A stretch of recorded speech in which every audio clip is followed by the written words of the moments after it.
Bu videoda clip trim əmrini göstərəcəm. Clip trim əmri nəyə yarayır? Bu ərazinin bir hissəsini trimləmək istəyirsə, göstərmək istəyirsə, onun üçün clip trim əmri lazımdır.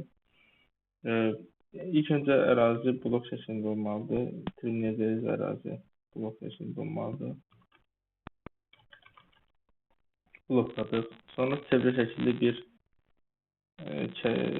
görünüş almaq istəyirəm. Bu hissəni götürmək istəyirəm, trimləmək istəyirəm. Bunun üçün clip trim yazıram. Clip T. Ərazini seçirəm.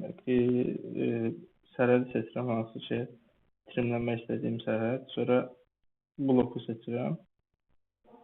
Burada çevrə olduğu polyline deyil də, çevrə olduğu üçün segmentlərə ayrılmamı istəyir. Nə qədər kiçik olsa, o qədər yaxşı çevrə kimi çəkiləcək.